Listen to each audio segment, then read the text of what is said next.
that God's favor is the catalyst or the bridge that God has given us to accomplish what he has called us to accomplish. So this is the metaphor I want us to begin to put into our minds, that if we could see God's favor as a bridge. And so you're going to see how I'm going to unpack that and apply it. But I want to, first of all, invite Talula to come on up, because ultimately there's a testimony that she has to offer that describes the manifestation, application, and even it describes people's responses to God's favor in their life. And so thank you, Talula. She called me Friday. And normally, and this is maybe not a good commentary, but when I get phone calls, if I see that it's a number that's not in my contact list, I let it roll over, because typically it's spam or something of that nature. And I just so happened, I was like, I think I need to answer this. And because you said to me, because what she said to me was, if you weren't going to answer live, I wasn't going to do it. Seriously, didn't you say that? And so I said, well, so I wasn't going to answer until I felt prompted by the Spirit to answer. And here we are. So, Talula. So I called Pastor Paul to tell him a story that happened to me the last couple of weeks. So the week of the 22nd, I think it was, the Lord he began to talk to me about praying in the Spirit and different things. And it kept coming up, praying in the Holy Ghost. There's this guy that used to come, and he would love on me at the gas station. He was like a spiritual father to me, and he gave me a book called Walk by the Spirit. And Lexi had prayed for me before to get the gift of the Spirit. And I kept thinking about that book, but I was like, maybe I'm just missing him because he had passed away. And I was like, and then it came up again at Agape and wherever. So I was like, okay, Lord, this keeps coming up. Well, I was at home one night, and sometimes, not all the time, but sometimes I sleep with my Bible on. And so I had the Bible on, and I had fallen asleep. And I woke up in the middle of the night, and I heard, Peter, could you not stay awake and keep watch with me for even 1 hour? And I tried to listen to the rest of it, and I fell back to sleep. And just like Peter, huh? So, and then I was like, oh my goodness. So I fell back to sleep, and I woke up that morning, and I woke up at the exact same part. And it said, Peter, could you not stay awake and pray with me for just 1 hour? And I'm getting ready for work. And I was headed to work, and I got ready to go, and on my way to work, it all began to click. I was like, oh, I've been thinking about praying in the Spirit, and God gave me this. I have history with God in that particular verse, because in the past something happened, and I stayed up all night praying in the Spirit, and by morning, whatever had broke, and it broke, and the whole situation that I was facing at that time in my life completely changed. And so I was figuring it out. I'm like, okay, the Lord wants me to pray in the Spirit. But I went to work, and I was like, oh, man, I feel so bad because I didn't do it. I didn't stay up all night. I didn't whatever. So I began to just walk up and down the aisles. I work at the gas station, the Shell station in Creve Coeur. And that's my ministry. I lead people to the Lord. I pray with them. People come in just to have me pray for them. And I go up and down the aisles, and I'm just praying in the Spirit. And this went on for 3-4 days, something. And I was just travailing. And I don't usually pray in the Spirit. I just don't. Some people do that a lot. And I know Paul was like, I do more than most. And I want to get better at it, but it's not something that I normally do. So, but I was. And I've even put on some YouTube videos of people praying in the Spirit to help keep me going. And I just prayed for days up and down at my gas station, up and down, up and down. Well, on Saturday, Tony was home, and his back kind of started hurting. And So on Sunday, it was hurting a little more, and he's a very active guy. He doesn't sit for anything. He's always go, go, go.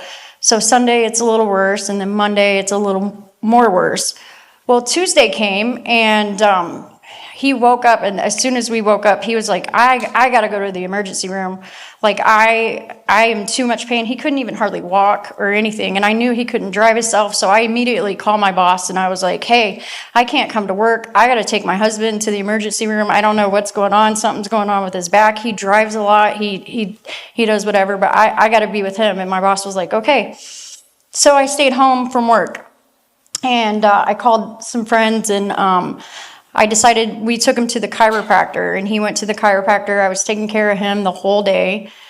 And so all that happened. And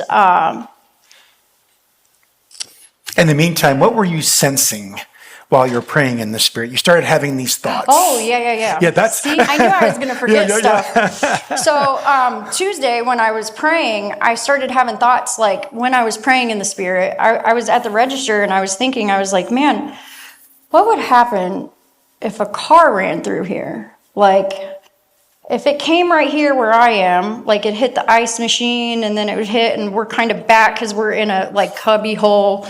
I was like, but if it hit down there where the gamers are, someone would be really hurt. And hopefully if it hit just right there, nobody was there, nobody would get hurt. And then I was like, stop it. Like, don't think like that, Talula. Like, you need to cast down the imagination. Like, don't do that.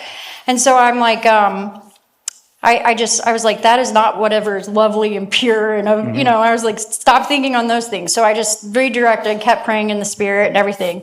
Well, then Tony got sick and all that happened on Tuesday. And so Tuesday, I went to go and get him some Pedialyte or something to hydrate or whatever. And as I went to go, my phone started going off and it was like, ding, ding, ding, ding, ding. And I'm like, what is going on? So I get to the Dollar General because I was just getting Pedialyte for Tony and he was laid up. He couldn't hardly move. He couldn't anything. And when I was there, I look at my phone. When I parked, I looked at my phone and I got these pictures of a car had went through our gas station. And I was like, oh my goodness. And immediately it was like, everyone is okay. Like, it's all right, whatever. So I go home, I take Tony the stuff, and I'm just like, oh my goodness. And I was talking to Paula. Oh, wait, I forgot a part too. Okay. See, I knew I was going to do that. When I was praying, not only did I have the thoughts, but as I was praying, there was a wasp.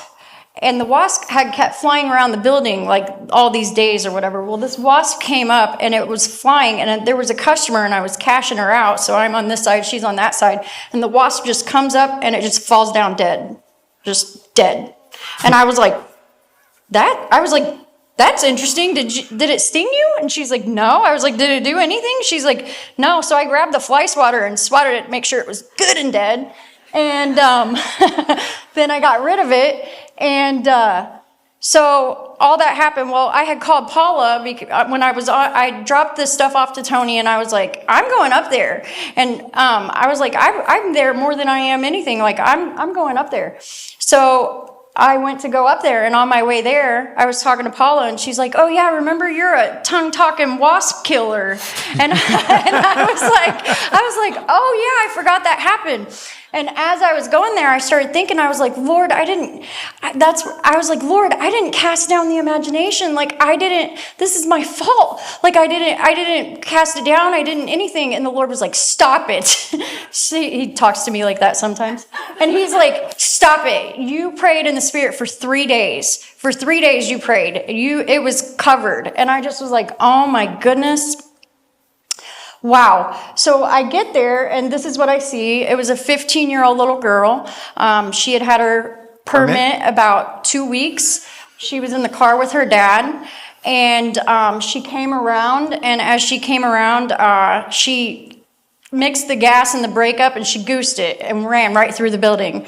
Myella, my coworker, she was there, and there was some videos and stuff, but Myella gets kind of scared. She said it sounded like a loud explosion and the whole foundation kind of like rocked. there were 4 people that were in the gaming room gaming, and it hit exactly where I was like, if no one will be there, it would be okay. And luckily, it didn't turn a little bit because it would have got Myella. If it went the other way, these gaming people would have been harmed or worse. So as we're there, I'm talking to my boss and everything, and Myella was still behind the counter, and I'm like, are you okay? Like, you can come out. And she's like, I can't. Customers are still coming up. And I was like, what? Like, you see that, right? Over the glass and everything. She's like, oh, yeah. She's like, they're still coming up. I said, well, they have the door taped off now. You can come out. And she's like, okay. So I'm talking to my boss, and my boss is like, afterwards, after it had settled down and everything, well, first we had to wait on the building inspector because part of the pillar of the door and everything, like it had messed up the foundation. So they would not leave until they came in and they reframed it and rebuilt it because it was dangerous. Like it could fall in. And so that took about 4 hours. We were back up in operation within 5 hours. Now here's what's really cool is like at 4:05, the building inspector had came and inspected our building, and everything was good. So my bosses are going to be completely covered. And they're Pakistani, but they let me pray and minister up there. So their building it's going to be completely covered because the building inspector had just been there. And my boss was telling me, he was like, yeah, he's like, this woman came up with, you guys have probably seen them, the big Thornton guzzler cups and stuff, people will come in with refills and just want to fill up their big old thing. Well, this lady had come in, she had 2 cups and she wanted to fill it. And while this is happening, and she went to go fill her soda and she was like, hey, you're out of Sprite. Like, there's no Sprite. And he's like, there's a Toyota Tundra in the building. And she's like, but there's no Sprite. And he's like, and so we get a good laugh out of that one. And then the 4 people that were gaming, so one of them, the girl, when she went in, there was a truck on the other side of this. So she had went around this truck and she had barely missed it. Well, one of it was one of those gamers. And so there were 3 women and a man, and they were all in there. Well, the woman whose truck it was and the other woman, they get up. Well, all 3 women get up and they run out. And the man stands up and he's looking around. Well, the girls run out, the one to see if her truck is okay and everything else. The other one, I think to leave. She just wanted out of there. And then the other one, she was kind of looking, trying to see, because the little girl's in the car. She's just screaming. She's terrified. Her dad's in there. She's terrified. And I can see the lady, when I watch the video, she's kind of looking to see what's going on. The man is just standing there. He's looking, and he's looking. And then he sits back down and finishes his spins. And I'm like, wow, what is happening? Like, he didn't check on them. He didn't anything. He just turned around and he sat back down and started finishing his spins. And I was just like, I was floored by that, but Pastor Paul asked me to make sure I included that part. So the point is like, through all of this, Tony's back, getting hurt. He's fine now. He went to the chiropractor and all's good. He's moving around, great. But he was in so much pain, but him being off that day and his back hurting kept me 100% out of that building the entire day. And I normally would be there, but the Lord kept me 100% away from the building, out of the building, everything. Myella told me that she had like a bad feeling that something, was going to happen or whatever, but she was okay. She was kind of in shock a little bit, but she's good and everything. And we're waiting on it to get fixed and everything. But, so I normally wouldn't pray, and I was praying in the Spirit, and then the Lord really protected me, protected the customers, protected everything, because God is just so good. And Tony's okay now, and Yeah. Thank you. Can we just bless her? Thank you.